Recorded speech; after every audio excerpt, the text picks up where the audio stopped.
Major General Clarence Huebner looked at the young lieutenant colonel standing in front of him and told him, flatly, that he wasn't going to risk losing him in the very first hour of the invasion. 3 days before the largest amphibious assault in human history, Huebner had just informed Lieutenant Colonel James Earl Rudder that he would not be permitted to lead his own men into battle. Rudder was to stay behind, on a ship, while someone else led the mission he had spent the better part of a year training his rangers to carry out. Rudder's answer has been recorded by multiple historians in almost exactly the same words.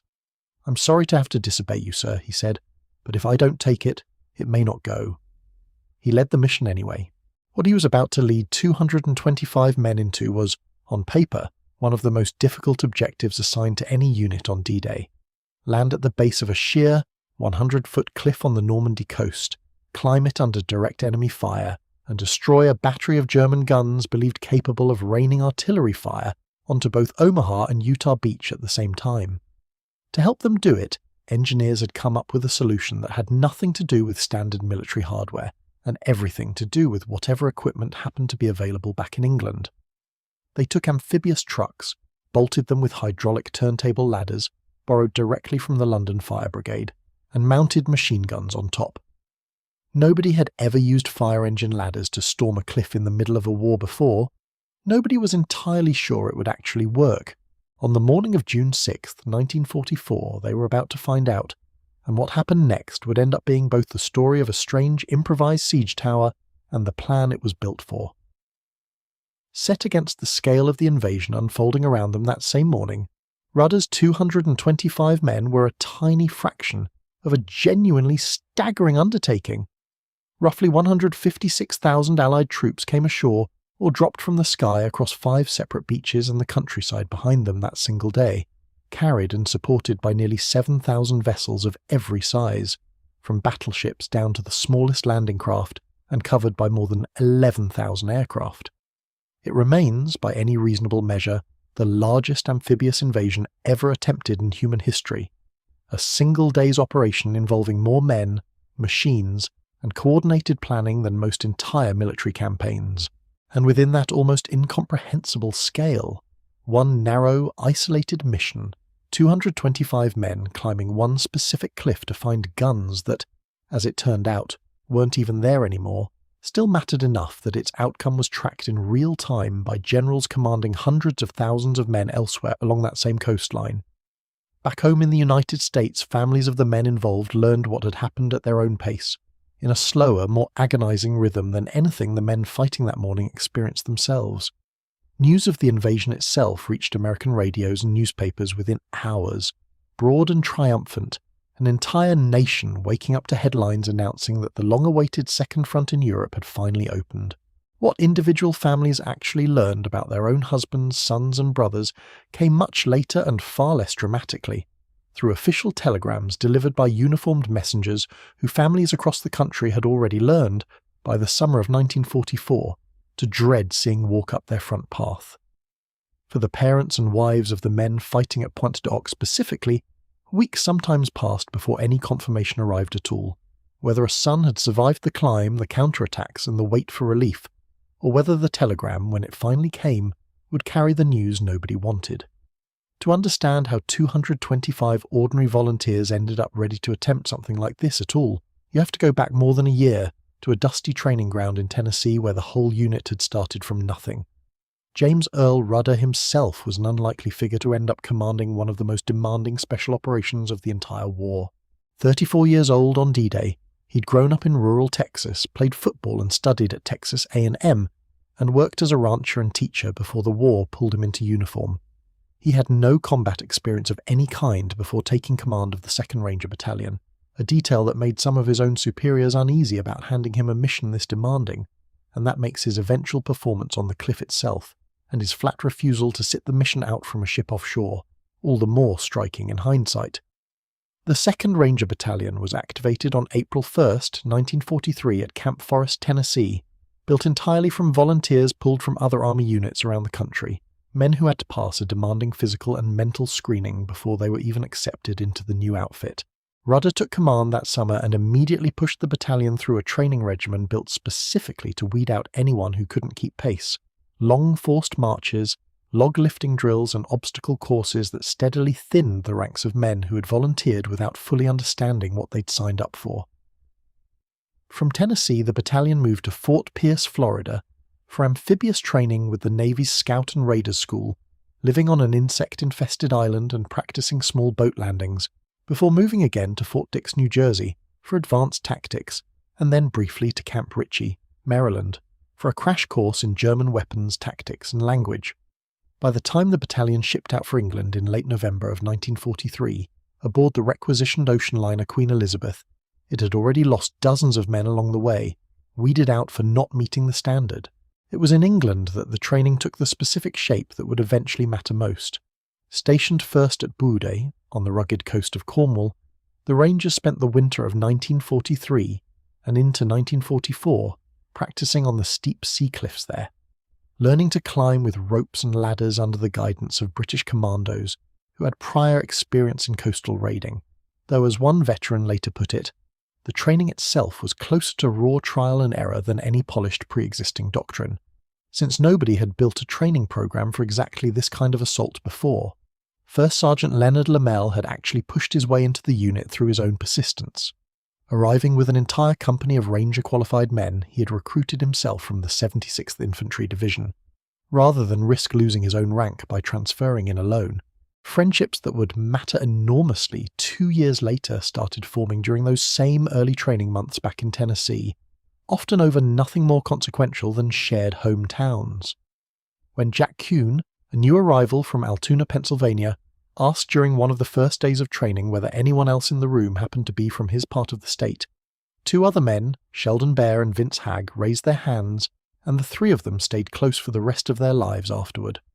Kuhn, who had some background in martial arts, offered at one point to demonstrate a few basic moves for the skeptical men around him. Bear, unconvinced that karate amounted to much of anything practical, volunteered to test it, and found himself flipped onto his back before he fully understood what had happened. It became one of those small, repeated stories veterans tell decades later at reunions, a minor bit of horseplay from basic training that nobody involved could have known. At the time, they'd still be laughing about together as old men, having survived a war neither of them could have properly imagined yet. In the spring of 1944, the battalion moved again, first to an assault training centre at Braunton in North Devon, and finally to Swanage in Dorset, where the cliff-scaling drills continued right up until the unit moved to its final marshalling area ahead of the invasion. By then, one senior naval intelligence officer, sceptical that any unit, however well trained, could actually scale a defended 100-foot cliff under fire, had reportedly told colleagues that 3 old women armed with brooms could keep the Rangers from ever reaching the top. General Omar Bradley, writing about the mission afterward in his own memoir, took a very different view, describing it as one of the most difficult tasks he had ever assigned to any single commander in his entire command. The invasion itself very nearly didn't happen on the day it did at all. Planners had settled on a narrow set of dates, June 5th, 6th or 7th, 1944, as the only window that month combining the specific full moon and low tide conditions the operation required, the low tide needed so landing craft could actually see and avoid the thousands of mined obstacles studding the beaches, the moonlight needed to guide airborne troops after dark. Original plans called for the landings to begin on June 5th, and thousands of men, Rudder's Rangers among them, had already begun loading onto ships and moving into position along the English coast, when weather observations taken far out in the Atlantic near Western Ireland revealed a serious storm system bearing down on the channel. General Eisenhower's chief meteorologist, a Royal Air Force officer named James Stagg, advised a 24-hour postponement over the objections of some of his own American counterparts who believed conditions would hold. Eisenhower agreed, and the invasion slipped to June 6th instead, based on Stagg's forecast of a brief narrow break in the weather. Had that judgment been wrong, or had Eisenhower chosen to wait for conditions to improve further, the next available window with the right combination of tide and moonlight wouldn't have come until June 19th, a date that turned out, in hindsight, to have brought the worst storm to hit the English Channel in 20 years, a storm so severe it later destroyed one of the 2 artificial harbours the Allies had built to supply the invasion. For the men already crammed aboard transport ships and landing craft, the delay meant an extra day spent waiting at sea, seasick and tense, before the actual crossing finally began in the early hours of June 6th. Eisenhower himself carried two very different pieces of paper in his pocket that week. One was the confident, now famous order of the day read out to paratroopers and soldiers across England, calling the invasion a great crusade the eyes of the world were watching. The other, drafted privately and never intended for public release, was a brief statement he'd written in case the landings failed outright and had to be abandoned, accepting full personal responsibility for the decision to attack when and where he had. He tucked that second note into his wallet and by most accounts simply forgot about it once word came back that the landings were holding. It surfaced again only weeks later, still folded in his pocket, a short private acknowledgement that the man who gave the final order to launch the entire invasion had also prepared himself, quietly, for the possibility that it might all go wrong. The 2nd Rangers weren't the only element of the battalion with a cliff to climb that morning either.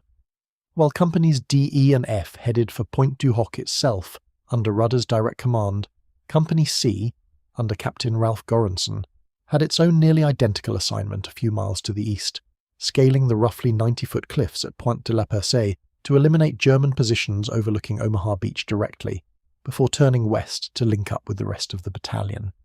The night before, aboard ship, Rudder had gathered Company C along with the rest of his reserve companies and told them plainly that they would be the first Rangers in the entire battalion to actually set foot on French soil that morning. Company C's landing that morning went, if anything, even worse in its opening minutes than the landing at Pointe du Hoc itself. Of the roughly 70 men who had set out with the company, only about 35 made it to the base of the cliff at all, cut down by machine gun fire raking the beach from a well-positioned German strongpoint before they would even reach the rock face.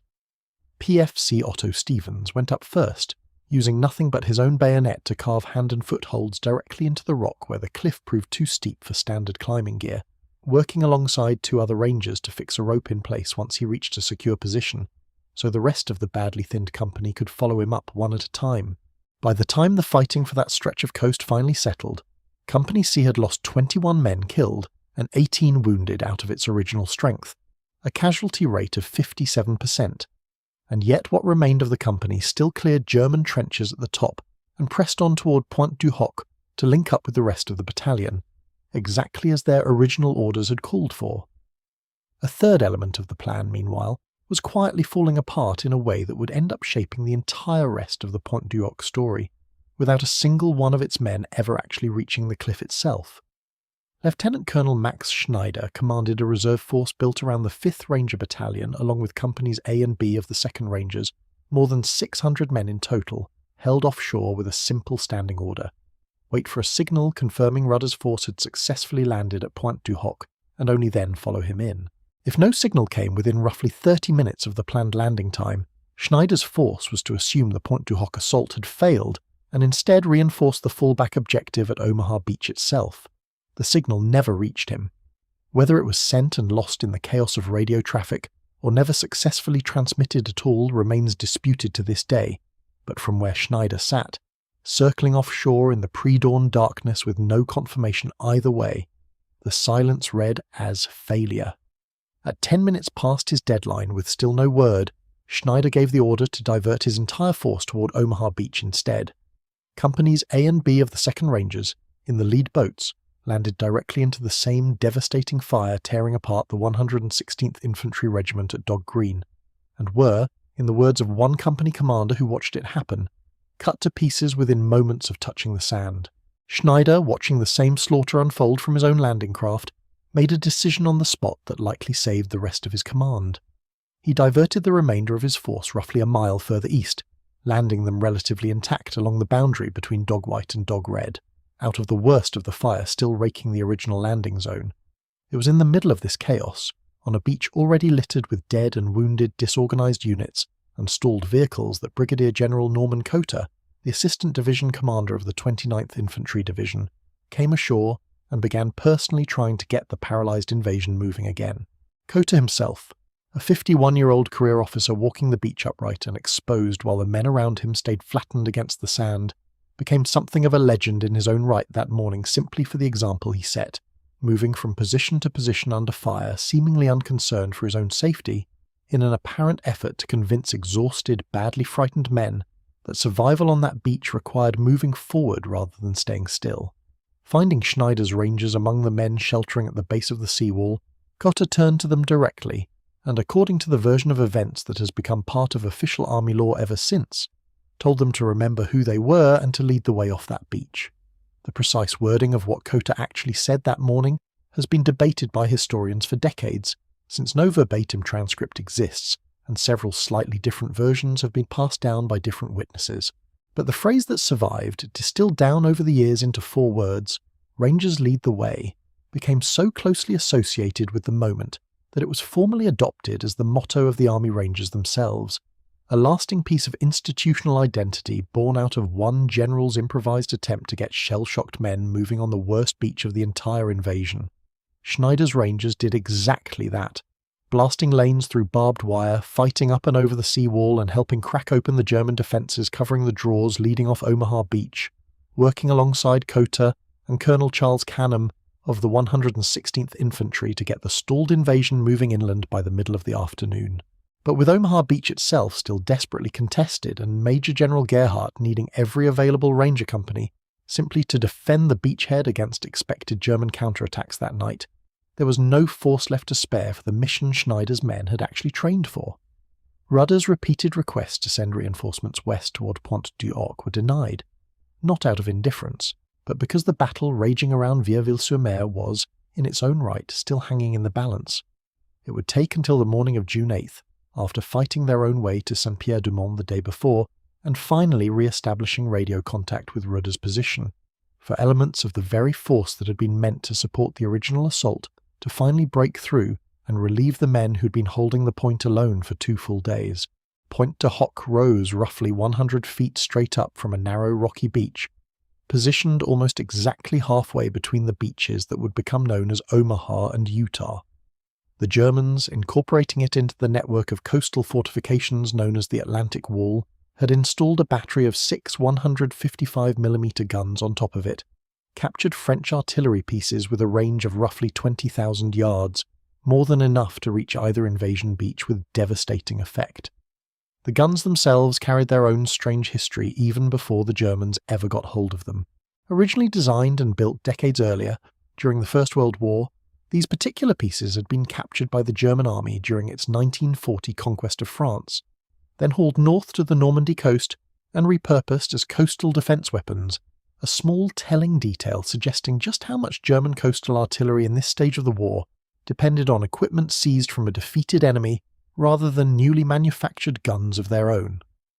The position was defended by roughly 200 German infantrymen and artillery crews, protected by reinforced concrete casemates, machine gun nests, and an observation post built specifically to direct fire onto anything approaching by sea. The garrison itself was a somewhat unusual mix by that stage of the war, with elements of the German 716th Infantry Division making up part of the defence, a unit in which, by some later estimates, roughly 40% of the men were not ethnically German at all, but rather conscripted or volunteer soldiers drawn from occupied and Allied territories, a substantial share of them Polish, reflecting just how thin Germany's manpower had become stretched by the summer of 1944, even along its most heavily fortified coastline. If those guns were still in working order and still manned when the invasion fleet arrived,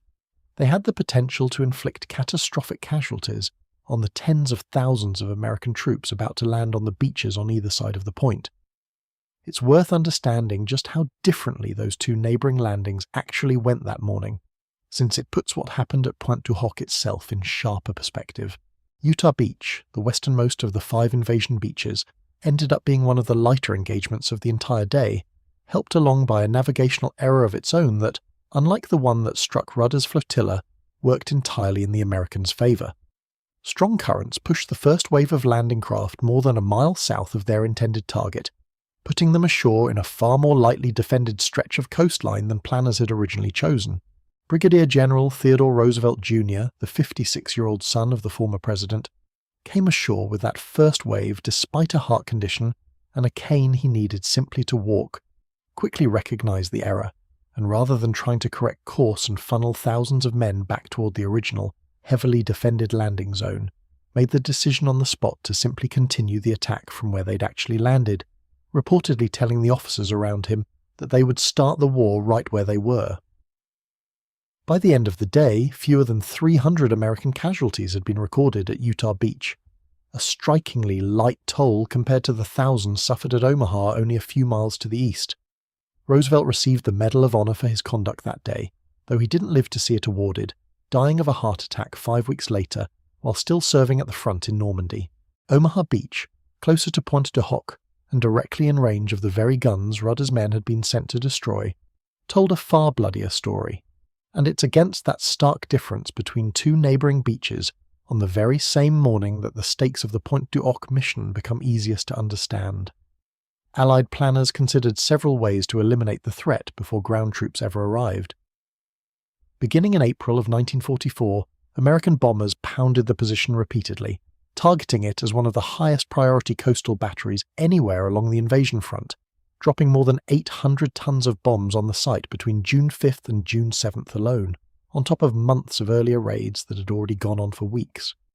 It was one of these earlier raids, in mid-April, that had actually convinced German gun crews to move their weapons back from the cliff-top casemates in the first place, planting the seed for the confusion that would follow on D-Day itself. Naval bombardment on the morning of the invasion itself added still more firepower on top of everything the bombers had already delivered. Around 5 that morning, the British cruiser HMS Glasgow and the American battleship USS Texas took up position offshore, with the Texas alone firing some 255 shells directly at the German fortifications before shifting its guns further along the coast.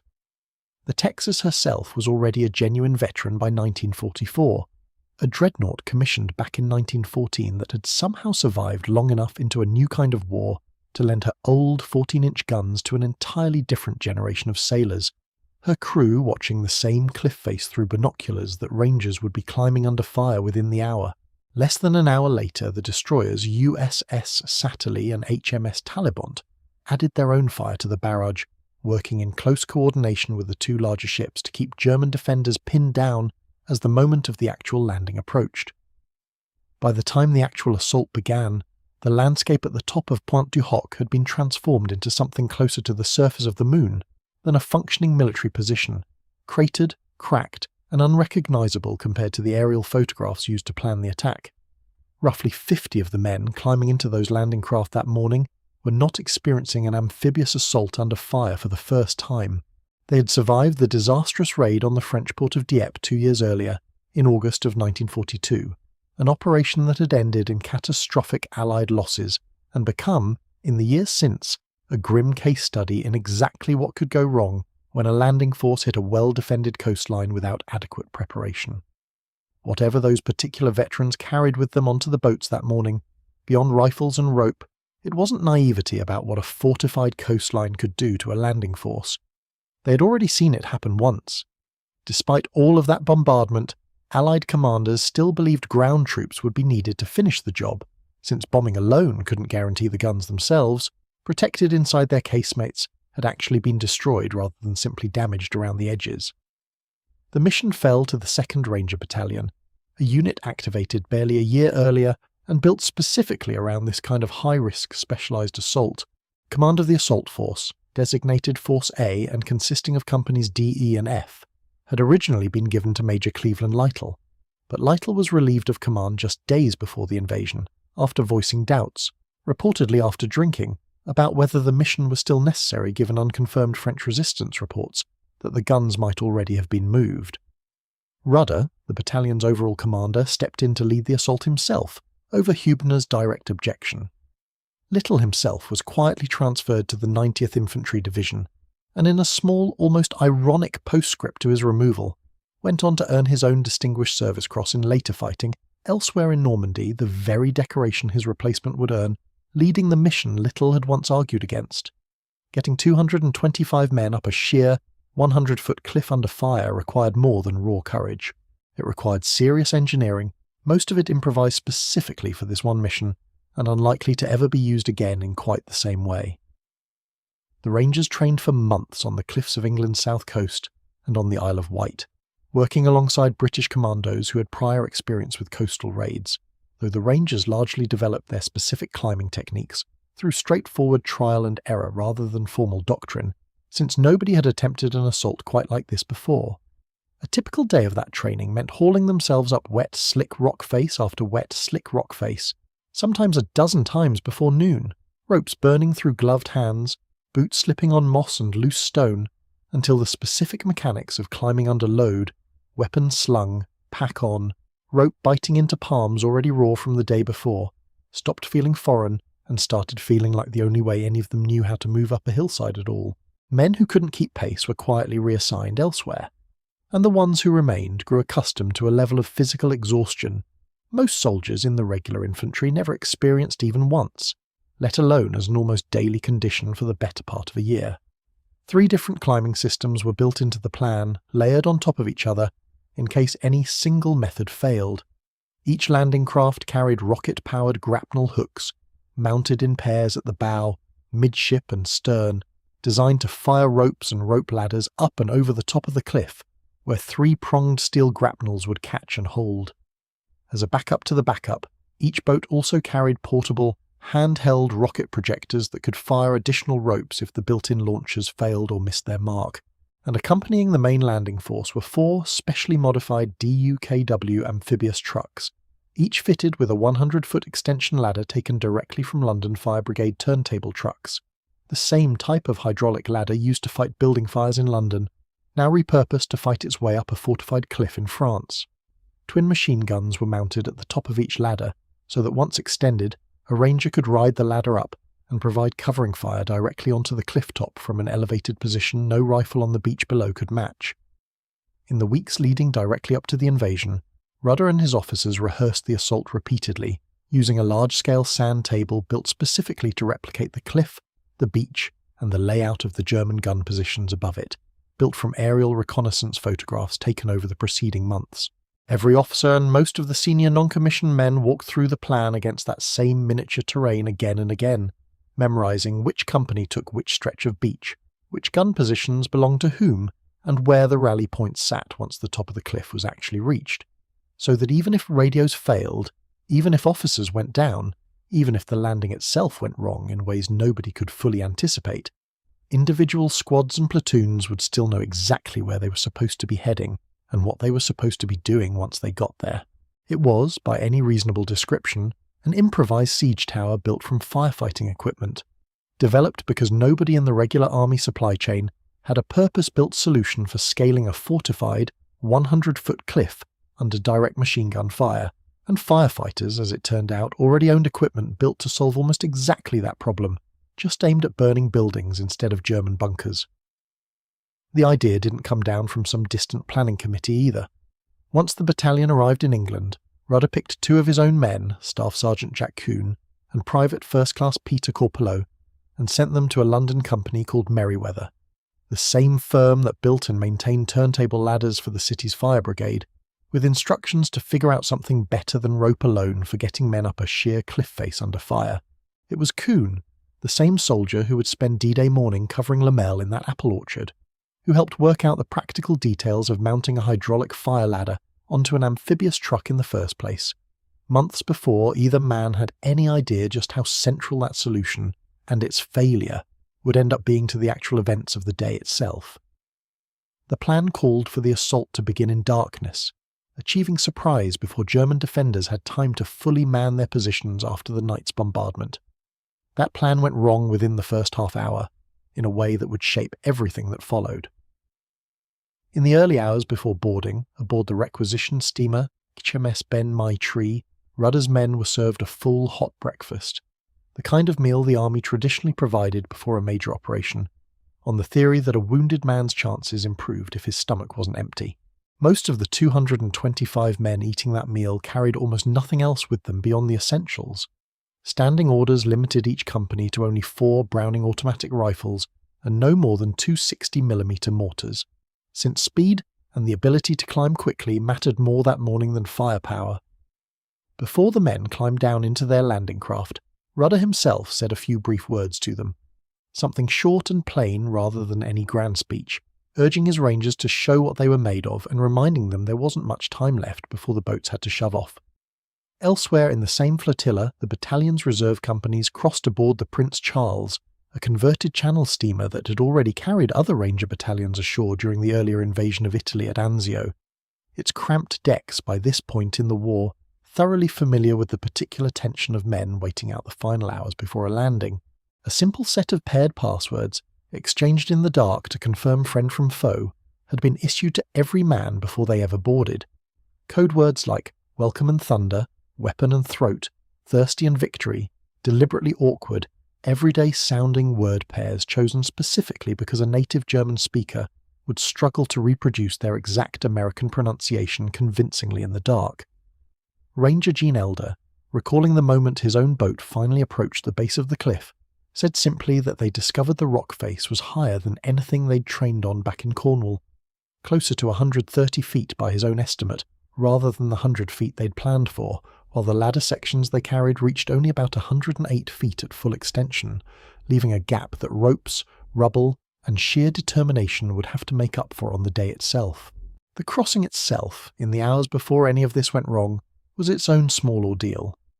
Packed into landing craft in rough, cold seas well before dawn, seasickness spread through the boats almost as thoroughly as fear did,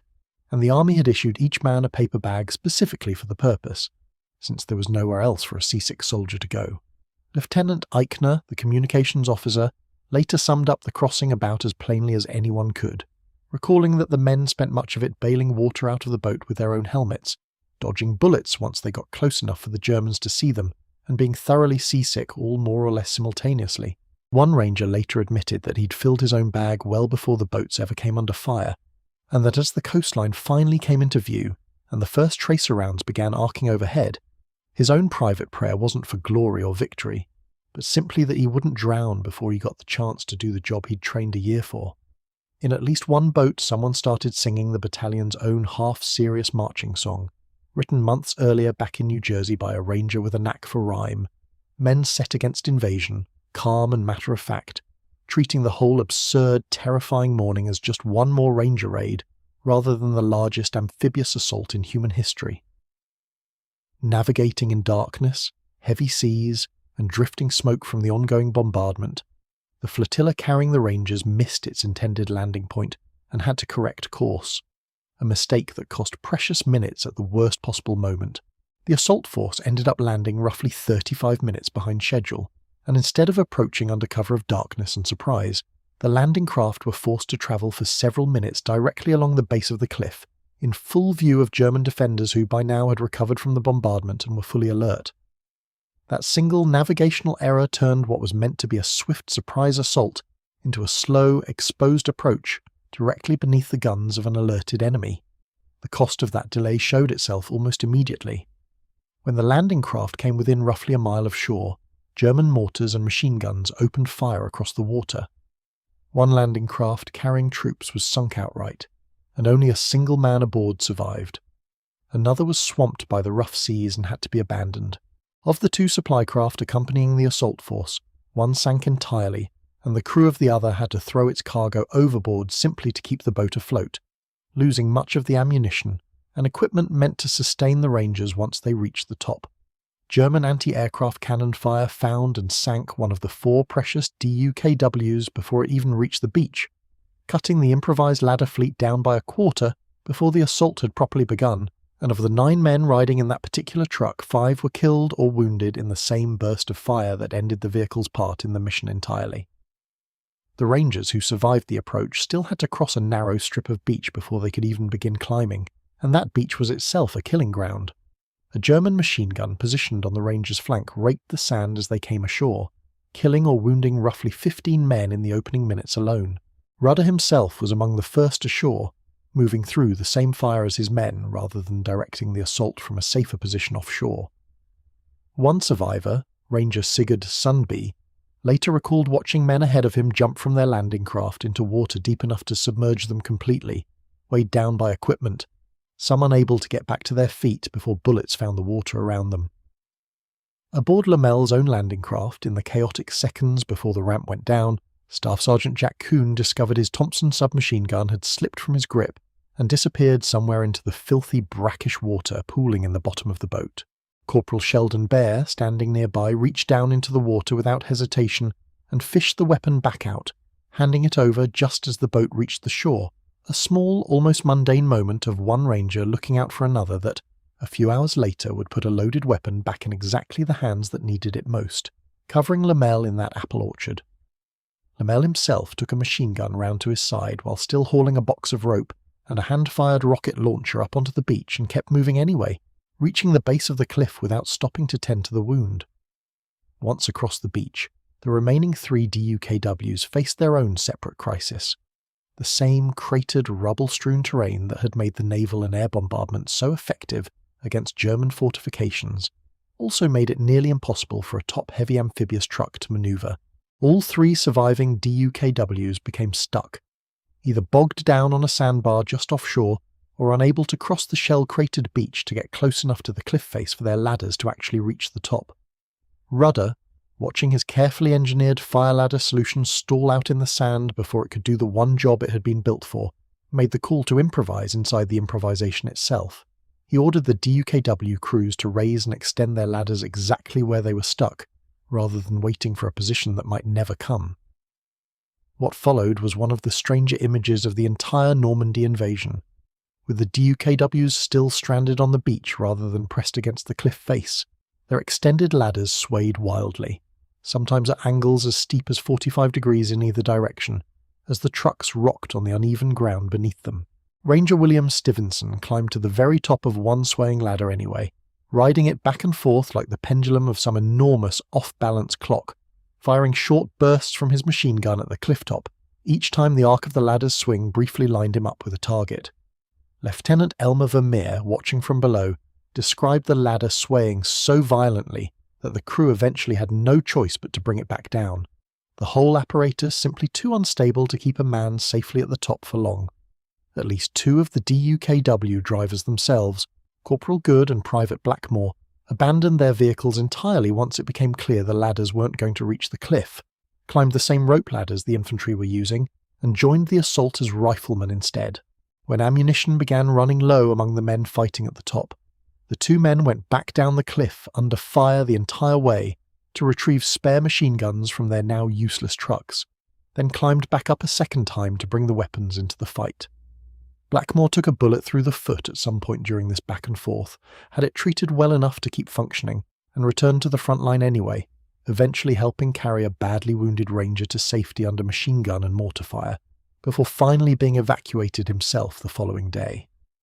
Neither man had trained to fight as infantry at all. They'd trained to drive an amphibious truck up a beach, and when the truck's actual job turned out to be impossible, they simply found another way to be useful instead.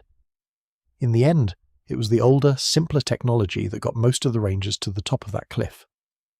The rocket-fired ropes had their own problems that morning. Seawater spray during the rough crossing had soaked the ropes through, adding enough extra weight that several of the rocket charges couldn't carry them far enough to reach the top of the cliff at all.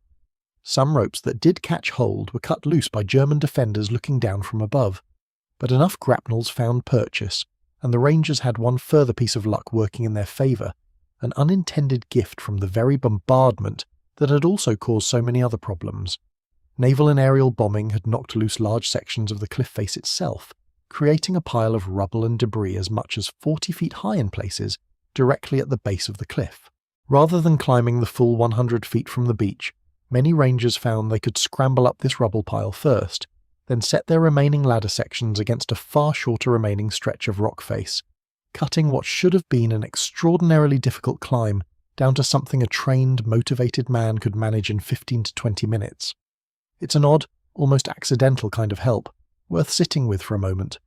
Weeks of bombing meant to destroy the guns at the top of that cliff, guns that turned out not to even be there anymore, ended up inadvertently making the cliff itself easier to climb, months before anyone involved in planning the bombardment could have known that would matter, or that the climb, rather than the guns themselves, would end up being the actual mission. None of the men dropping those bombs in April and May had any way of knowing they were also, quietly, building a Ranger a shorter staircase for a climb that hadn't even been finalised as the primary objective yet. War rarely offers up its help this neatly, and when it does, the men on the ground rarely get the luxury of stopping to appreciate the irony of it. They simply noticed the rubble pile was there, used it, and kept moving. The climb itself, for the men actually making it, was slow, exhausting work rather than anything resembling the quick athletic ascent training back in Cornwall might have suggested.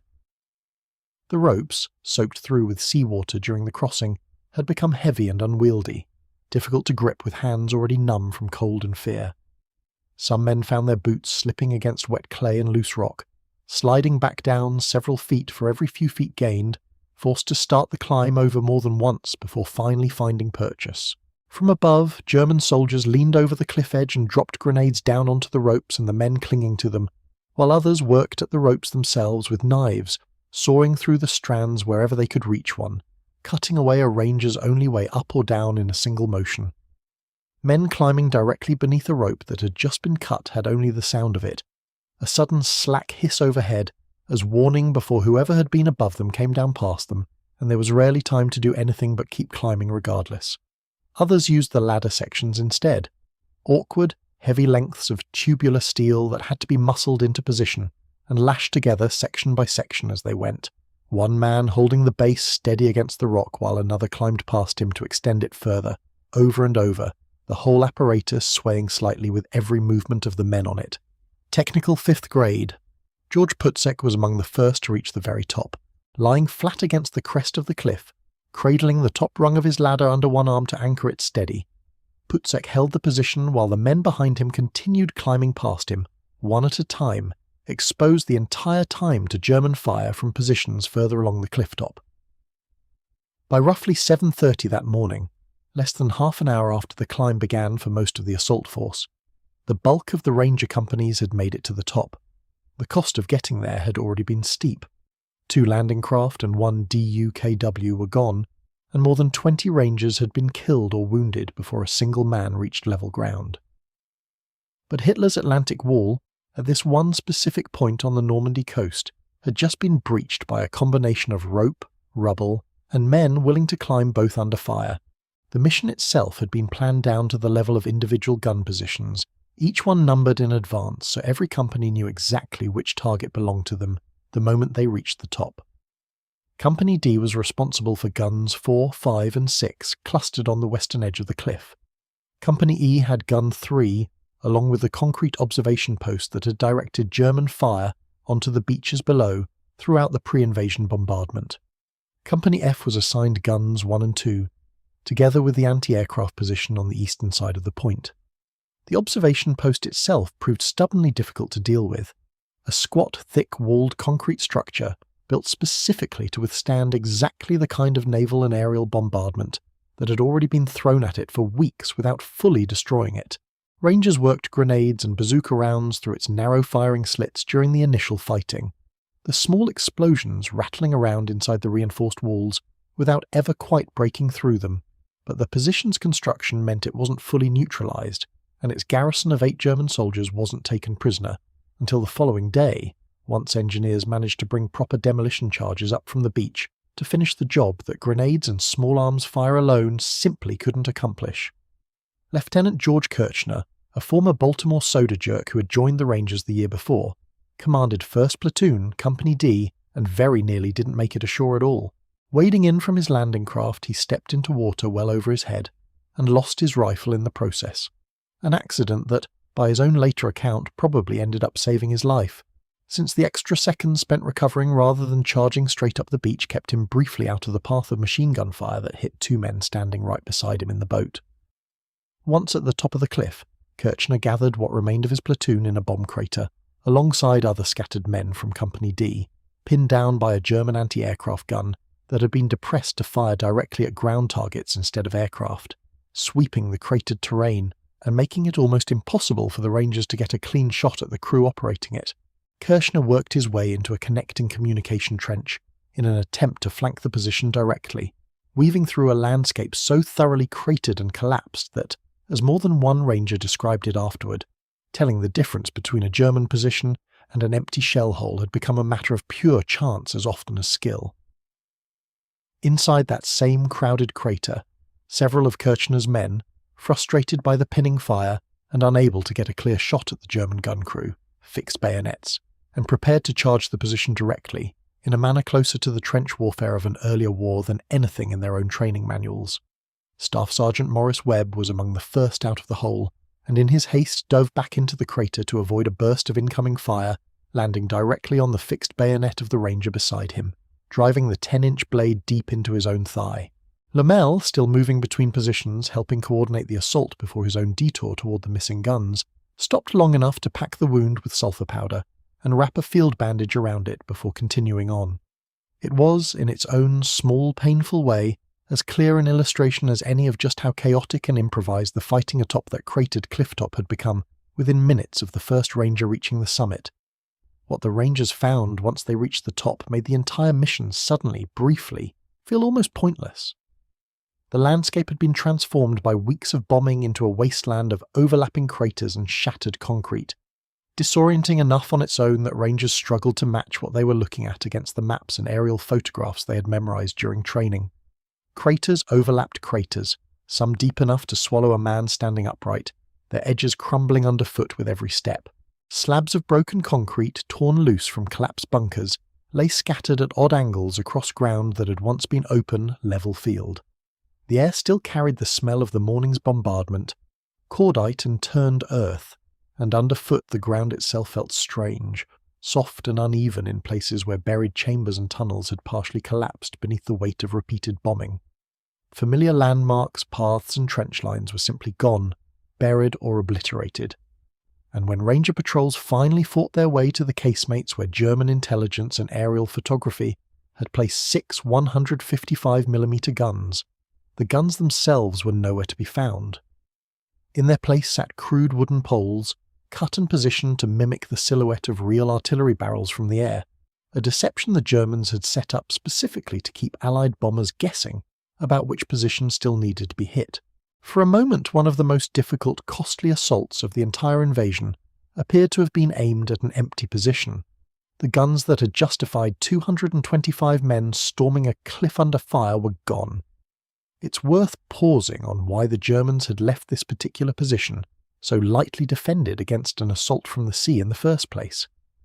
German commanders responsible for the Atlantic Wall had generally assumed that a cliff this steep, rising almost vertically for 100 feet directly out of the water, offered natural protection against any kind of amphibious assault on its own, without needing to be reinforced as heavily as more obviously vulnerable stretches of beach nearby. It was a reasonable enough assumption by ordinary military logic, and it might well have held up against most armies of the era. Allied planners had reached the opposite conclusion specifically because they believed a well-trained, sufficiently motivated force could climb it anyway, and had spent the better part of a year building and rehearsing exactly the kind of unit capable of proving that assumption wrong. There was a second piece of bad luck layered into the German side of this equation, one that had nothing to do with the cliff itself, and everything to do with which unit happened to be stationed there. Unbeknownst to Allied intelligence at the time, the German 352nd Infantry Division, activated the previous November and unusually stocked with combat veterans compared to many of the second-rate garrison units scattered along the rest of the Atlantic Wall, had recently moved into positions covering both Pointe du Hoc and neighbouring Omaha Beach, rather than the weaker, less experienced formation Allied planners had expected to find there. It was one of the quieter reasons the fighting across this whole stretch of coast turned out to be so much more costly than anticipated, a piece of last-minute German redeployment that Allied intelligence never fully picked up on before the invasion actually began. For the German soldiers actually stationed at Pointe du Hoc that morning, the preceding weeks had already been exhausting in their own right, living and standing watch inside a position that Allied bombers and warships kept returning to again and again, never quite knowing which raid might be the real invasion and which was simply more of the same softening up that had gone on and off since April. Many of the defenders manning the position weren't ethnic Germans at all, but conscripted men from occupied Poland and elsewhere in Eastern Europe, serving in a German uniform under circumstances few of them would have chosen for themselves, holding a position their own commanders had already begun quietly abandoning in favour of a hidden battery further inland.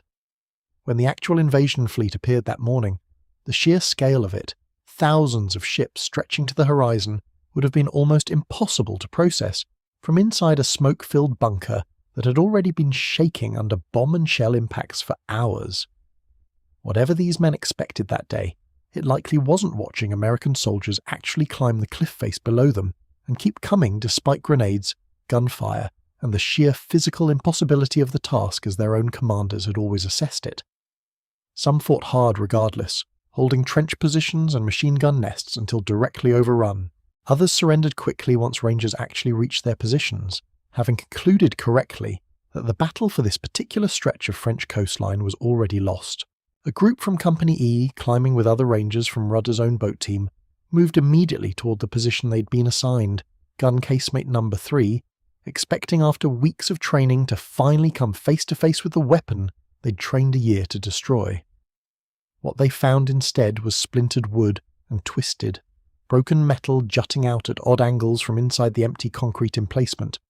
debris that, at first glance in the half-light, looked almost like the wreckage of a real gun torn apart by naval gunfire.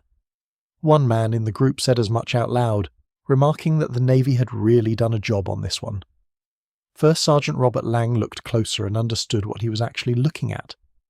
"Something's wrong here," he said. "There's no gun. Looks like the Germans had a telephone pole sticking out to make it look like one from the air." He didn't have an answer yet for where the actual gun had gone.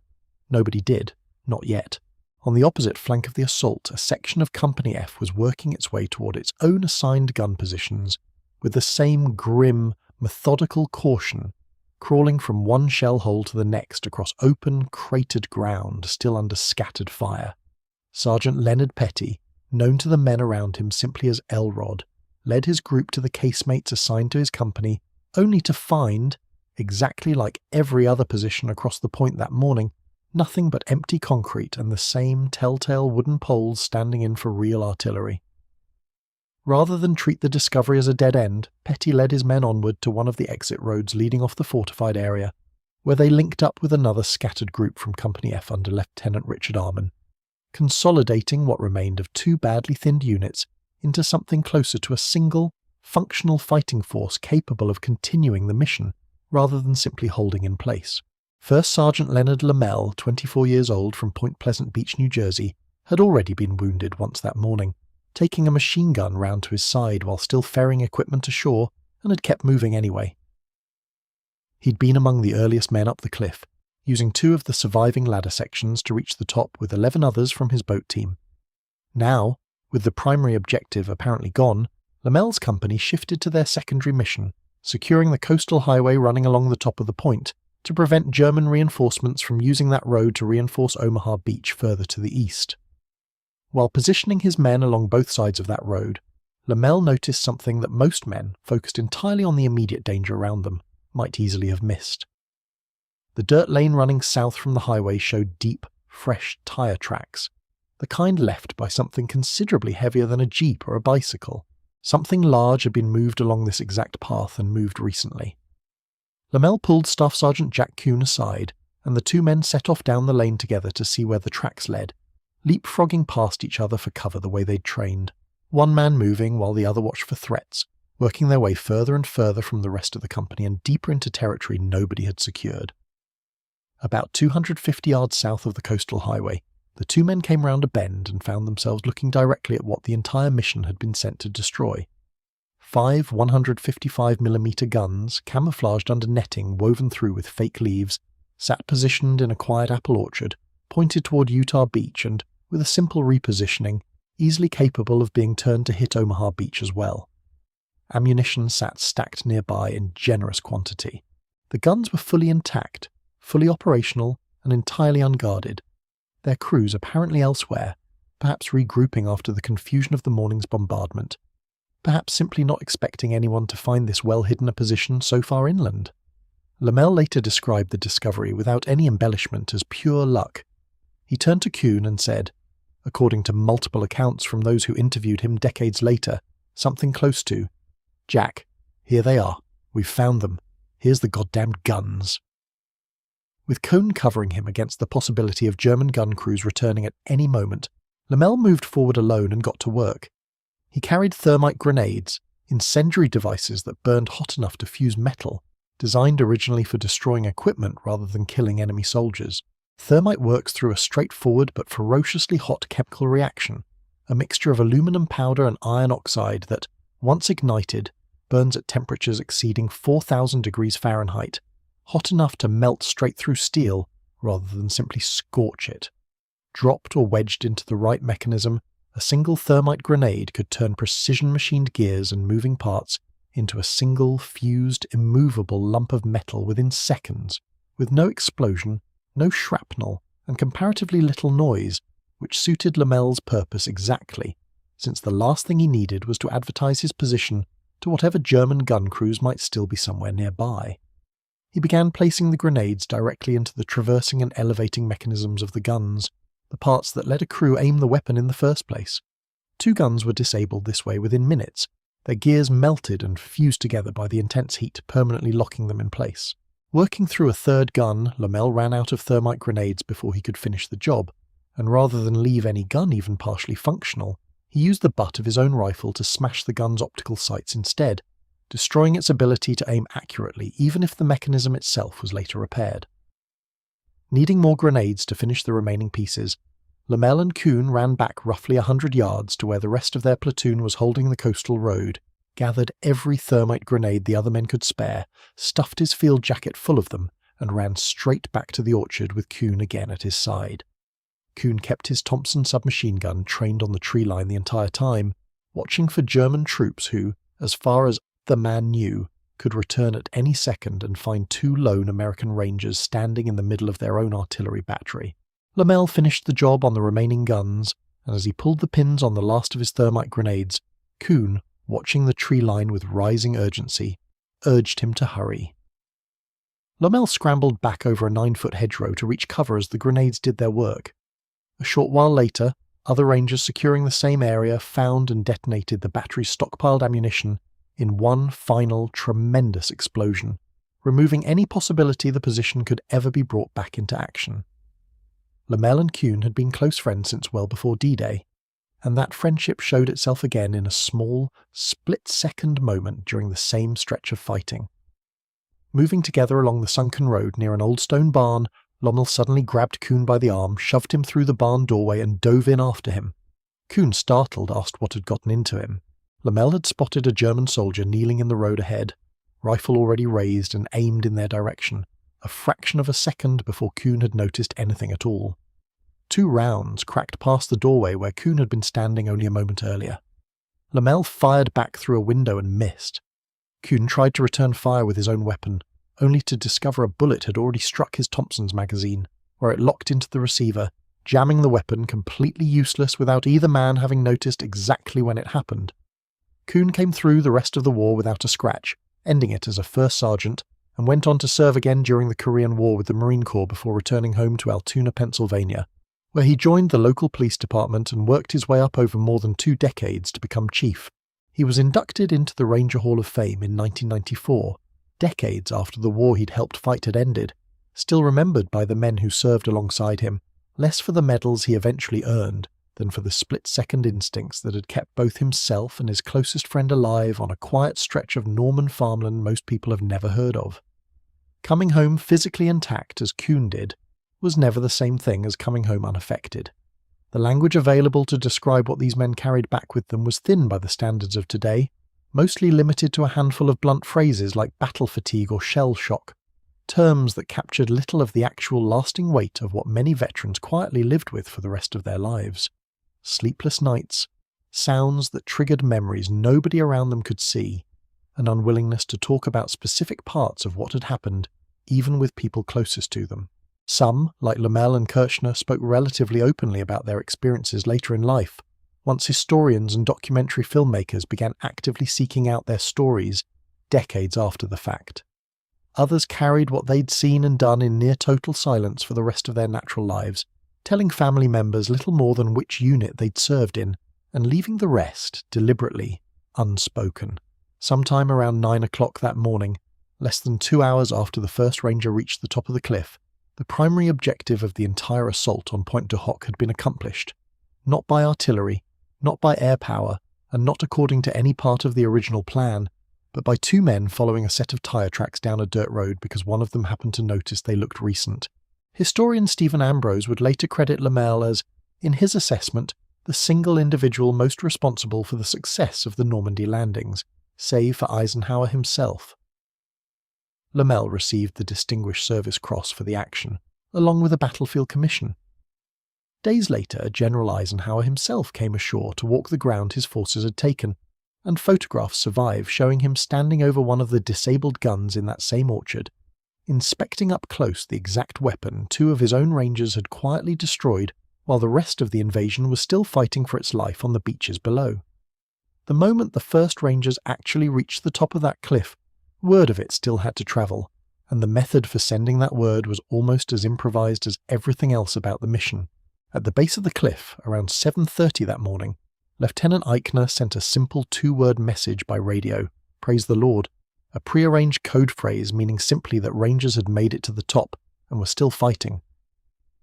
Later that same morning, with the guns destroyed and the position at least nominally secured,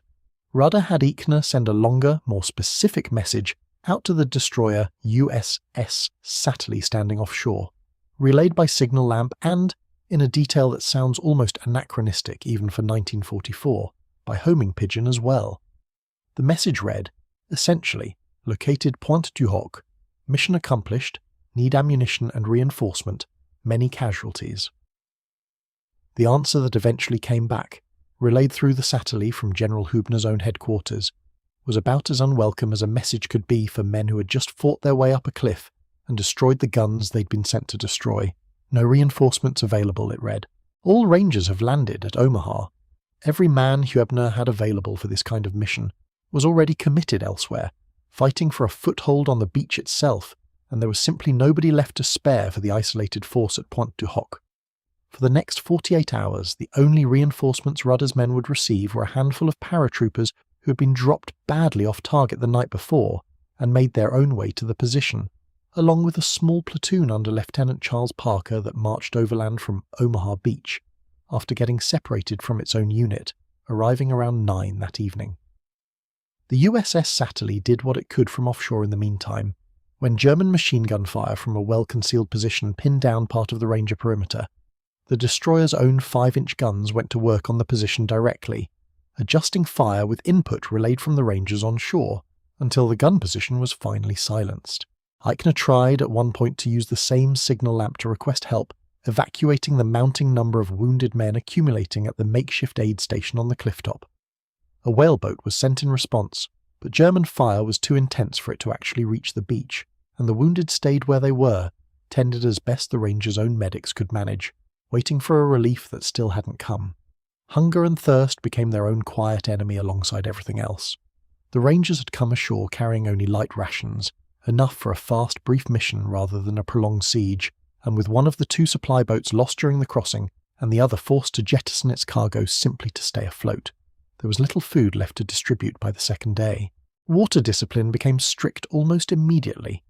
Canteens rationed out in careful sips rather than full swallows, since nobody could say for certain how many more days it might be before real resupply arrived. Cigarettes, oddly, seemed to matter almost as much as food to the men trying to get through those 2 days. Small comforts traded and shared among exhausted Rangers who had nothing else left to offer each other beyond company, and whatever encouragement they could manage in a whisper between watches. Securing the guns, though, was very far from the end of the ordeal for the men still holding Pointe du Hoc. Sergeant Frank South, one of the medics attached to the Ranger force, later described what that job actually looked like in practice, in an oral history recorded decades afterward. When the cry of medic went up, he said, "There was no choice and no time to think about anything except getting to the man who needed help, regardless of what else was happening around him at that moment." He remembered specifically a sergeant from F Company named Otto, hit in the stomach not long after reaching the top of the cliff, a wound that, as South understood it even in the moment, was almost always fatal given the extent of internal damage a bullet like that could cause. They kept him as comfortable as possible with what morphine they had, and when relief finally arrived days later, evacuated him aboard ship. He died before he reached England. South, interviewed many years later, said simply that he thought of men like that from time to time, friends whose lives had been permanently frozen at exactly the age and moment they'd been hit, never given the chance to grow any older in his memory the way he himself had. Not every wounded man had to wait the full 2 days for evacuation, thanks to one officer's own improvised solution to the problem. On the afternoon of June 7th, with the wounded piling up faster than the isolated aid station could properly manage, Major Jack Street brought a landing craft directly onto the beach below the position under fire, loaded it with wounded men and captured German prisoners, and personally piloted it back out through the same dangerous waters to reach a waiting LST offshore. Rather than simply delivering his cargo and returning empty, Street then took his own boat over to Omaha Beach, where he rounded up roughly 20 stray men from the 5th Ranger Battalion who had become separated from their own unit in the chaos of the invasion, and brought them back to Pointe du Hoc as reinforcements, turning a single medical evacuation run into an improvised resupply mission at the same time, squeezing two entirely different problems into one dangerous round trip, because there was no guarantee anyone would get the chance to make a second one.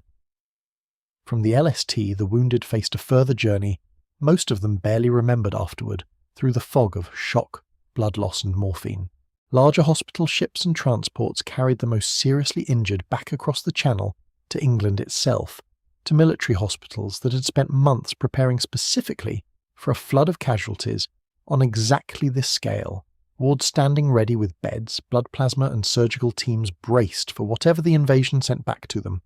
For men who had spent the previous 2 days convinced they might not survive the position they were holding,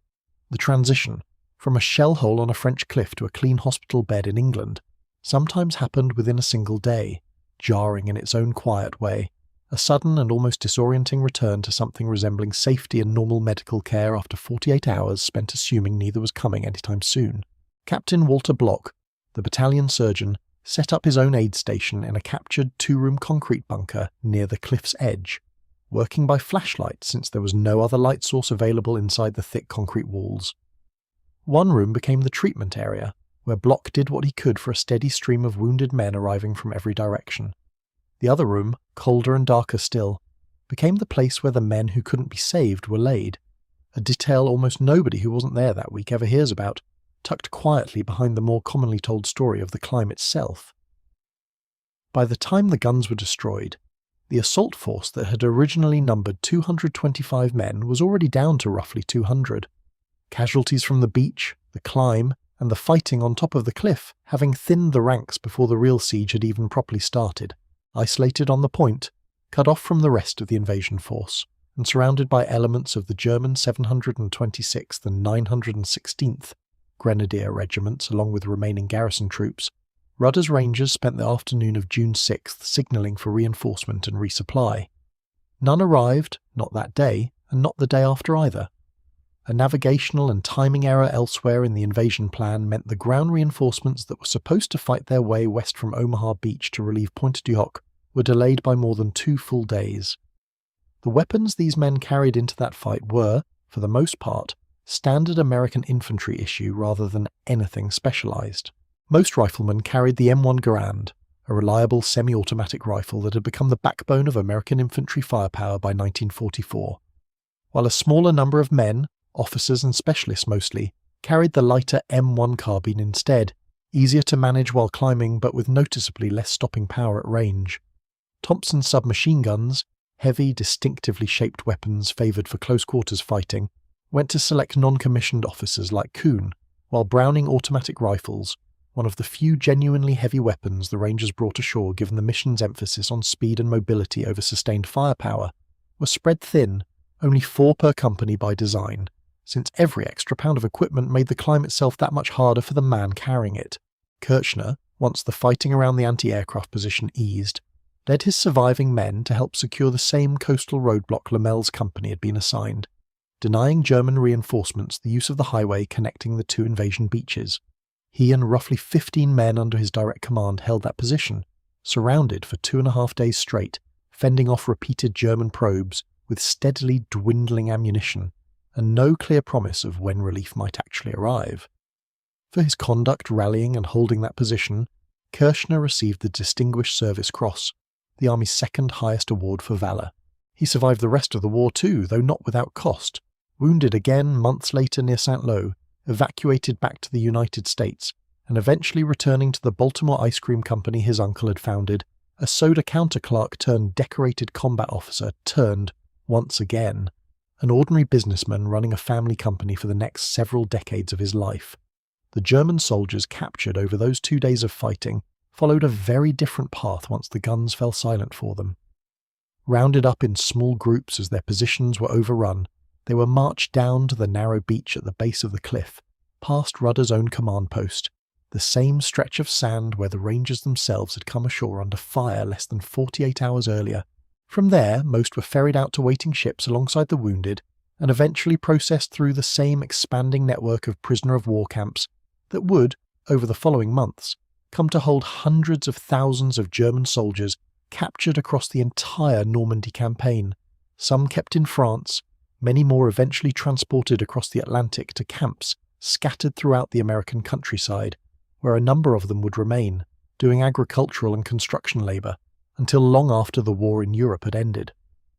Night on the Point brought its own particular kind of exhausting fear, one different from the daylight fighting that had come before it. Men dug into shallow foxholes and bomb craters listened for movement in the dark, unable to trust their own eyes in the pitch black created by heavy cloud cover and no moon, unsure whether a sound nearby belonged to a fellow Ranger repositioning, or a German soldier crawling close enough to throw a grenade. Whispered passwords became the only reliable way to tell friend from enemy at close range, and more than one nervous exchange in the dark came within a hair of ending badly, before both sides managed to identify themselves in time. For roughly 48 hours, the Rangers held their position essentially alone. German counterattacks came repeatedly through the night of June 6th and into June 7th,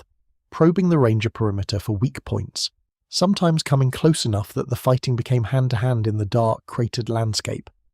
Rudder himself was wounded a second time during this stretch of fighting, struck in the leg by shrapnel, and continued directing the defence from a command post set up inside a captured German bunker regardless. Ammunition ran desperately low, and men found themselves stripping unused rounds from the bodies of the dead, both American and German, simply to keep their own weapons loaded through the night. Communication with the fleet offshore remained unreliable at best, dependent on a small radio team led by Lieutenant James Eichner, using flares and improvised code words to relay what information they could to the destroyers standing offshore, some of which provided what fire support they were able to during the worst of the counterattacks. Some accounts of the fighting describe stretches of several hours at a time when the exhausted, badly outnumbered Rangers didn't see a single German soldier at all, an eerie, uncertain quiet that gave the defenders brief moments to tend to wounded and redistribute what little ammunition remained before the next assault came out of the darkness. Some men from Company E were killed or captured during the most severe of these assaults, which came around 3 in the morning and drove the exhausted defenders back to positions just north of the coastal highway they'd been holding. A number of Company D Rangers never even heard the order to fall back, and found themselves cut off entirely, forced to hide in hedgerows and drainage ditches through the rest of the night simply to avoid capture, working their way back to friendly lines only once daylight and a lull in the fighting gave them an opening. Lieutenant Elmer Vermeer later recalled that the night of June 7th happened to be his own birthday, and that he made himself a private, superstitious promise as the fighting dragged on past midnight. If he could just make it to 12 o'clock, he told himself, he would survive whatever came after.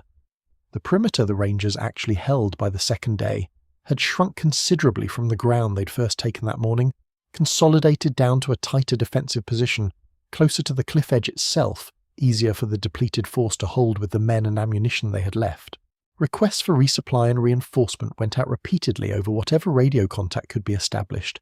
and time and again, the answer coming back was that none would be arriving yet,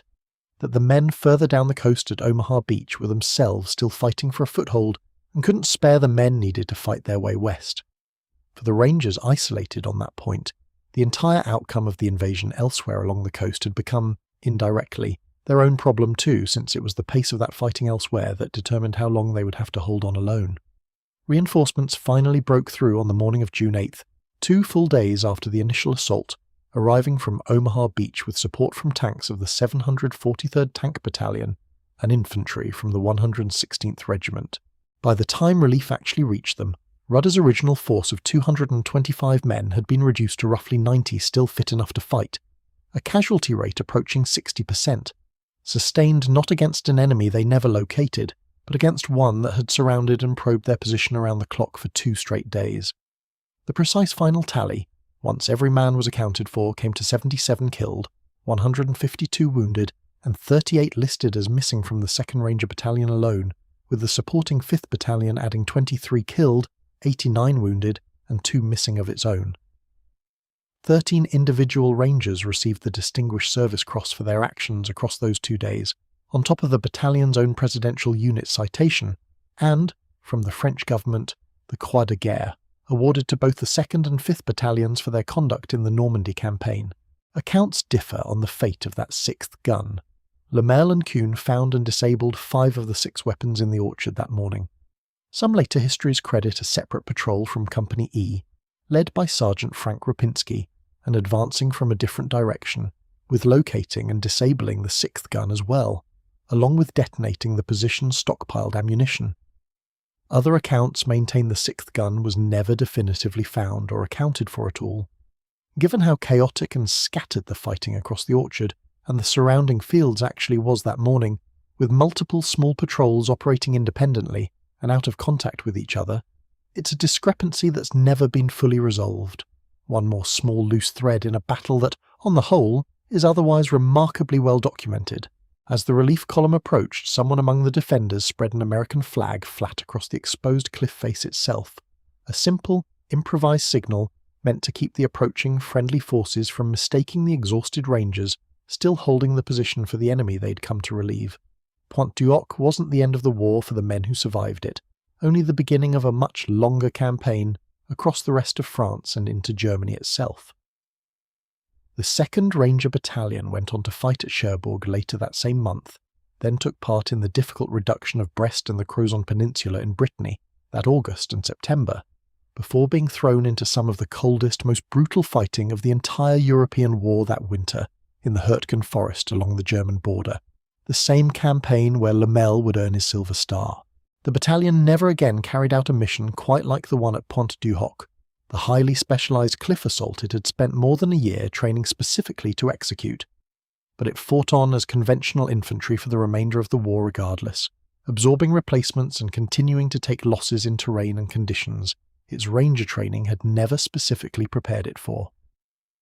There is one more thread to this story that most retellings leave out entirely, and it complicates the picture in a way that historians still argue about today. Roughly 3.5 miles inland from Pointe du Hoc, near the village of Grand Camp Maisy, the Germans had secretly built an entirely separate artillery complex, known to them as Widerstands Nest 83, hidden well enough that it never appeared on any Allied map carried ashore on D-Day at all. This position, built using forced labourers brought in specifically from outside the local area to keep word of its existence from reaching the French resistance, housed its own battery of guns capable of reaching both Omaha and Utah Beach, and unlike the guns at Pointe du Hoc, these were fully staffed, fully operational, and kept firing on the American beachheads for 3 full days after the initial landings,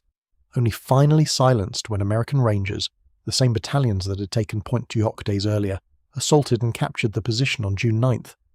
Rudder's own written orders, part of the broader Operation Neptune intelligence package, had actually listed the Maisy batteries as a follow-on objective, to be assaulted after Pointe du Hoc was secured. For reasons that remain genuinely disputed among historians, Rudder never briefed this part of the mission to his own men, and the assault on Maisy simply never happened until several days later, carried out almost as an afterthought once the true scale of what had been hidden there finally became clear. When American forces, including elements of the same 2nd and 5th Ranger battalions that had fought at Pointe du Hoc, finally moved against the Maisy complex on June 9th, they found a position considerably larger and more heavily fortified than anything intelligence reports had suggested, complete with its own network of trenches, personnel, bunkers, and multiple separate gun batteries that had been shelling the invasion beaches, on and off, for 3 full days after the landings themselves. The Maisy complex itself disappeared from public memory almost entirely after the war, quite literally buried and grown over, until an amateur historian named Gary Stern stumbled onto its existence in 2004 after finding a hand-annotated wartime map tucked inside a veteran's old uniform, and spent years afterward excavating the site and piecing its story back together from archival records nobody had looked at closely in decades. Some historians, Stern prominent among them, have argued that Rudder's decision not to push on toward Maisy meant American casualties on the beaches continued mounting for days longer than they otherwise might have. Others studying the same historical record have pushed back on that reading, noting that no order specifically requiring the assault has ever been definitively located, and that Rudder's own men were, in any case, isolated, badly reduced in number, and fighting simply to survive at Pointe du Hoc for most of that same window, regardless of what their original orders called for. It's the kind of question that likely can't be fully settled at this point, more than 80 years removed from the actual decision, but it's worth knowing that the story of Pointe du Hoc doesn't end quite as cleanly as it's usually told, and that the full picture of what those guns, the ones the Rangers found and the ones nobody even knew to look for, actually cost the men on the beaches below is still, in some corners of the historical record, an open question. Roughly 8 months later, on February 22nd, 1945, with the war still grinding on in Europe, the 2nd Ranger Battalion was formally awarded the Presidential Unit Citation for what the citation itself described simply as outstanding performance of duty in action. It was a modest, bureaucratic sentence to attach to what the men who lived through it had actually experienced. A cliff climbed under fire with fire ladders, borrowed from a city they'd probably never even visited. A battery of guns that vanished and then, against all reasonable odds, was tracked down anyway, and 2 days spent holding a shrinking patch of French coastline against an enemy that kept coming back in the dark, with a message from headquarters that boiled down to simply, "No help is coming yet." Rudder himself never fully left the military life behind, but the shape his life took afterward was almost as improbable as the mission that made him famous. Wounded twice at Pointe du Hoc, he recovered enough to take command of an infantry regiment during the brutal fighting of the Battle of the Bulge that same winter, ending the war as a full colonel and one of the most decorated soldiers to come out of the entire conflict. His eventual honours, including the Distinguished Service Cross, the Legion of Merit, the Silver Star, 2 Purple Hearts, and decorations from both the French and Belgian governments for his service liberating their countries. When asked years later how a rancher and football coach with no combat experience at all had ended up commanding the Rangers in the first place, he offered an answer that was almost disarmingly simple. When a general asks you to volunteer for a job, he said, "You volunteer." Back home in Brady, Texas, after the war, Rudder settled into what looked for a while like an ordinary small-town life, working for a local aviation company and eventually, without ever campaigning for the office, getting elected mayor of Brady, a position he held for 6 years. In 1955, Texas Governor Allen Shivers pulled him into a very different kind of fight, appointing him to clean up the state's general land office in the aftermath of a major corruption scandal that had sent his predecessor to prison. Rudder spent 3 years reforming the agency before moving on to his alma mater, Texas A&M, first as a vice president and then, starting in 1959, as the university's president. In that role, he pushed through a set of changes, ending mandatory participation in the school's all-male corps of cadets, and opening the university fully to women that were deeply unpopular with many alumni at the time, changes historians have since suggested only a man with Rudder's own combat record could have survived pushing through it all. He remained president of the university and eventually of the entire Texas A&M system until his death from a brain hemorrhage in 1970 at the age of 59.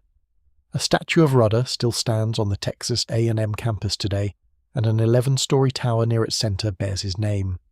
40 years later, almost to the day, 62 of the men who had survived that assault stood on the same clifftop again,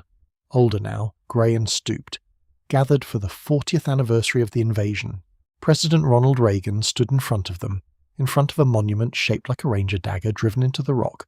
and delivered a speech that would go on to become one of the most remembered pieces of American political oratory of the entire 20th century, written for him by a young, relatively unknown speechwriter named Peggy Noonan, who had gone months without so much as meeting the president in person before this particular assignment landed on her desk. Noonan borrowed the speech's central phrase, "The boys of," from the title of a well-known book about an entirely unrelated subject, Roger Kahn's memoir of the Brooklyn Dodgers baseball team, reshaping it into words that would end up defining how an entire generation of Americans thought and spoke about their own aging fathers and grandfathers who had fought in the war. The speech's reception was immediate and overwhelming enough that it effectively launched Noonan's career, leading directly to her being asked, roughly 2 years later, to write the address Reagan delivered to the nation after the Challenger space shuttle disaster, a speech many historians consider among the finest of his entire presidency. Reagan looked out at the surviving veterans that day at Pointe du Hoc and called them, simply, the boys of Pointe du Hoc, the men who took the cliffs. He asked them directly why they had done it, what had made them willing to set aside every ordinary instinct for self-preservation and climb a fortified cliff under fire, and answered his own question by pointing to their faith, their loyalty, and their love for each other and for the cause they believed they were fighting for. Whatever the precise mixture of reasons that got 225 young men up that cliff on the morning of June 6, 1944, the physical evidence of what they accomplished is still there today, though for how much longer remains an open question. Pointe du Hoc remains, deliberately, one of the only sections of the entire Normandy coastline left largely unrestored since the battle itself. The cratered, cracked landscape the Rangers found waiting for them at the top of that cliff still looks in broad outline the way it looked on the morning they climbed into it, preserved rather than smoothed over, a stretch of French coastline permanently marked by what happened there in the space of a single morning. The site was formally handed over to the American Battle Monuments Commission in the years after the war, and today a granite memorial shaped like a Ranger fighting knife, driven point first into the rock at the very edge of the cliff, marks the spot where Reagan later stood to deliver his speech. The cliff itself, though, has been losing its own private battle against the sea ever since. Engineers studying the site have measured roughly 10 metres of horizontal rock lost to erosion since 1944 alone, the same limestone and clay cliff face that once nearly stalled a top-heavy fire truck ladder, now slowly crumbling into the English Channel on its own, without any help from bombs or naval gunfire at all. The observation bunker where German spotters once directed artillery fire onto the beaches below has been closed to the public since 2004 over safety concerns, and landslides in 2022 and again in 2023 forced further closures and rerouted visitor paths around sections of the site considered too unstable to approach safely. In something of a quiet, unplanned full circle, some of the engineering expertise called in to study the problem decades later came from Texas A&M University, the same institution Rudder himself had once led as president, its researchers running erosion simulations and laser surveys on the same cliff face their former university president had once climbed under fire. As recently as 2026, the American Battle Monuments Commission committed $10 million to an 18-month stabilization project, anchoring the cliff face with rock and soil anchors in an effort to buy the site more time, though even the engineers involved described their work as, at best, slowing an erosion process they have no real way to stop permanently. In more recent decades, the same natural forces that made the cliff so difficult to defend in the first place, constant erosion from Atlantic wind and water, have required ongoing conservation work simply to keep the site from crumbling into the sea. It once stood so imposingly above, a quiet, ongoing reminder that even a landmark this fixed in memory is still, physically, standing on borrowed time. Leonard Lamel, the sergeant who found the missing guns by following a set of tyre tracks he almost didn't notice, went on to fight through the rest of the war, earning a Silver Star for a separate act of valour during the brutal fighting in Germany's Hürtgen forest that winter, in a battle for a wooded hilltop known simply as Hill 400. It's a detail worth sitting with for a moment. Men who had personally lived through the climb up Pointe du Hoc, who had scaled a fortified cliff under direct machine gun fire and then spent 2 days fighting off repeated counterattacks with dwindling ammunition, would later say, without hesitation, that Hill 400 was the harder of the two fights, the one that actually felt the longest to them personally, even though history remembers Pointe du Hoc as their defining moment. He survived the war entirely, returned home to New Jersey, and lived an unremarkable, successful civilian life for more than 60 years afterward, working in banking and insurance, serving on his local school board, active in his church and his community, largely out of the public eye until historians and documentary filmmakers began tracking down surviving D-Day veterans decades later. Historian Stephen Ambrose, and later Tom Brokaw, in his own best-selling account of the generation that fought the war, both singled out Lamel's actions in that apple orchard as among the single most consequential individual acts of the entire invasion. Lamel died in 2011, at the age of 91, having spent more of his life as a small-town New Jersey banker than as the soldier who quietly walked up to 5 loaded German guns and destroyed every one of them before their crews ever returned. Most of the other men who climbed that cliff never became the subject of a book or a documentary at all, and what survives of their own stories today often comes down to whatever a son, daughter or grandchild happened to write down decades later, in a letter or a comment left on some newspaper article marking another anniversary of the invasion. One man's son remembered his father carrying live shrapnel in his own arm for the rest of his life, after being wounded ferrying supplies up the beach, a small permanent piece of that morning he never fully set down. Another veteran's daughter recalled her father speaking of a friend, killed climbing beside him, whose name he never stopped mentioning even 50 years later. A third family passed down nothing more than a name and a company letter, D Company, alongside the bare fact that the man survived at all. None of these were famous men. Most spent the rest of their lives the way Lamel did, working ordinary jobs, raising families, rarely mentioned in any book, remembered clearly by only a handful of people who happened to love them. Multiply that by roughly 200 men who actually reached the top of that cliff,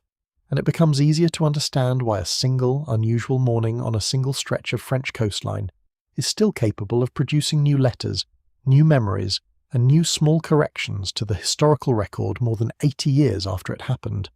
Sheldon Bear, the corporal from Altoona who fished Kuhn's dropped Thompson submachine gun out of the seawater at the very start of that morning, ended up being the very last of the 225 men who lived long enough to tell anyone about it firsthand. Wounded 3 times over the course of the war, he kept fighting anyway, returned home afterward, and remained close with Kuhn and their mutual friend Vince Hagg for the rest of their lives.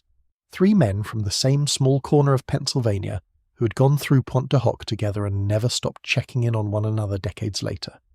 Bear died in his mid-90s, not long after the 75th anniversary of the invasion, and with his death, the direct living connection to that particular morning finally closed.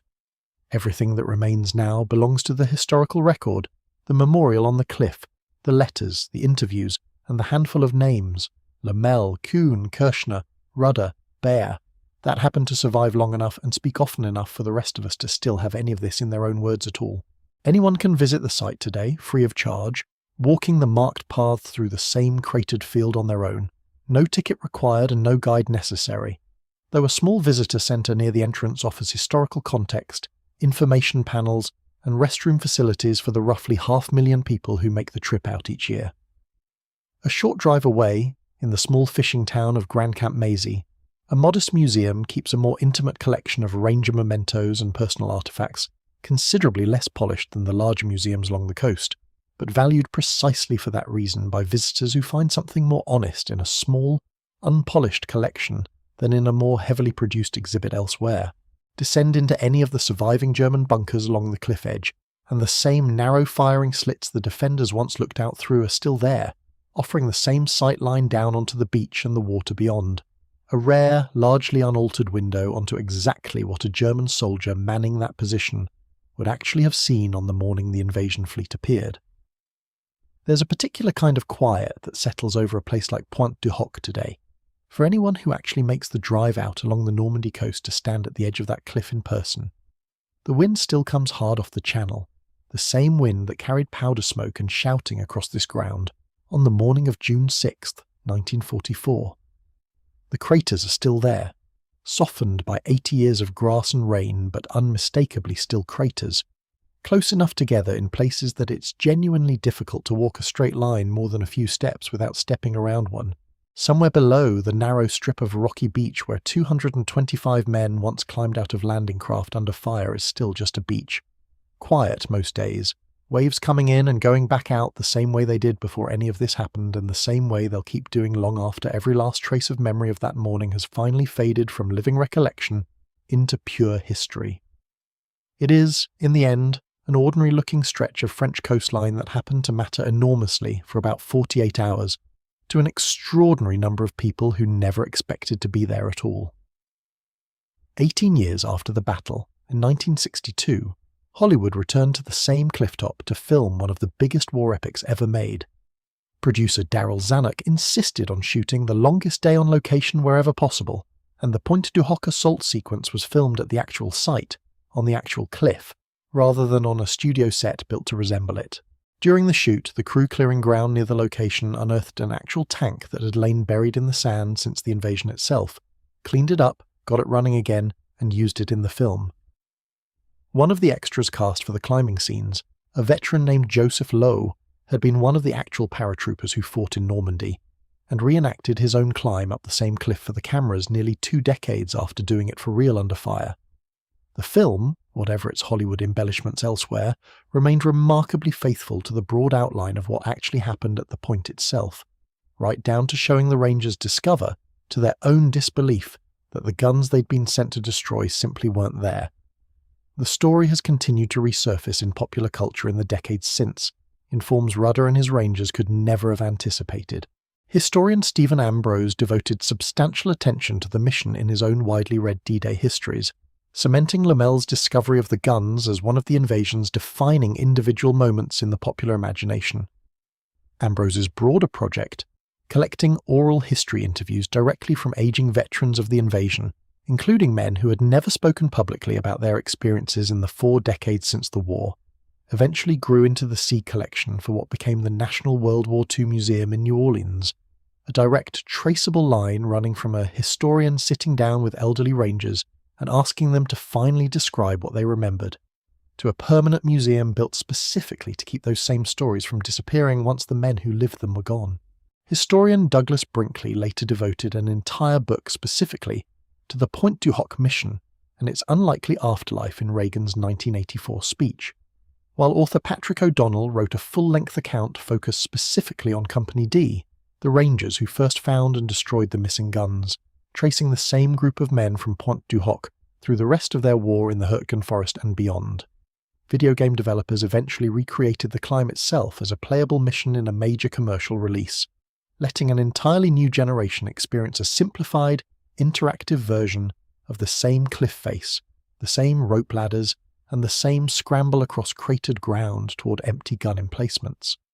None of these later retellings, however dramatized or simplified, invented the core of the story. The cliff was real, the ladders were real, the missing guns were real, and the 2 sergeants who found them by following a set of tire tracks down a quiet country lane were real men who went home afterward and mostly just got on with their lives. The 2nd Ranger Battalion's legacy didn't end with the war either.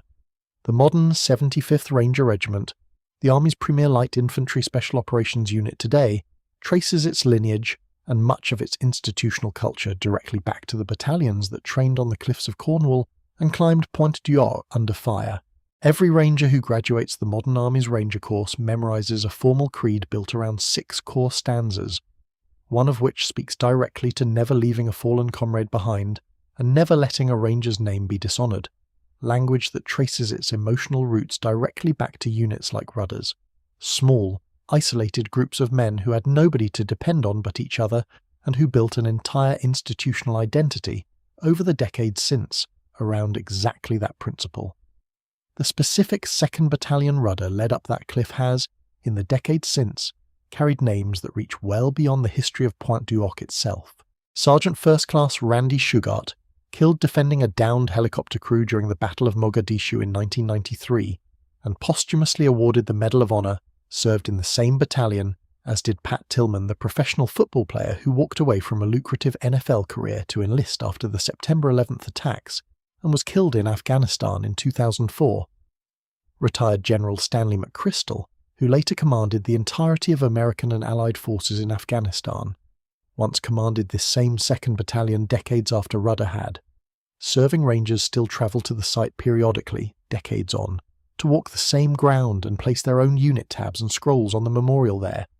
a quiet ritual connecting a currently serving generation of soldiers to men most of whom have now been dead for decades. Every June 6th, survivors, family members and serving Rangers alike still gather at the site for formal commemorations, an unbroken thread of memory now well into its 9th decade. For the 75th anniversary of the invasion in 2019, members of the modern 75th Ranger Regiment climbed the cliff themselves, some in replica 1944 uniforms and some in their own modern combat gear, reenacting the ascent their predecessors had made under fire 3/4 of a century earlier. Rudder himself returned to the site a decade after the battle, bringing his own son along for the visit. Standing at the base of the same cliff he'd climbed under fire in 1944, he turned to the boy and to a reporter accompanying them, and asked, more to himself than to either of them, how they had actually managed to do it, adding that anyone attempting the same climb today would have to be out of their mind, and that it had felt every bit as impossible looking back at it as it had felt at the time. The improvised siege tower that got some of the Rangers most of the way up that cliff, the amphibious trucks fitted with London Fire Brigade ladders, never saw use again in quite the same configuration. It had been built for one specific problem, on one specific stretch of coastline, and once that particular cliff had been climbed, the modified DUKW quietly disappeared from military service, an unusual purpose-built solution that did exactly the job it was needed for, and then was never needed again. What lasted instead were the rope ladders, the grapnel hooks, and the rubble pile at the base of the cliff that let exhausted, badly outnumbered men find a way up anyway, when their more sophisticated equipment failed them. It's a pattern that keeps showing up throughout the history of soldiers finding themselves faced with a problem nobody back home had fully anticipated, and solving it with whatever combination of training, improvisation, and stubbornness happened to be within reach on that particular morning, on that particular cliff, against those particular odds.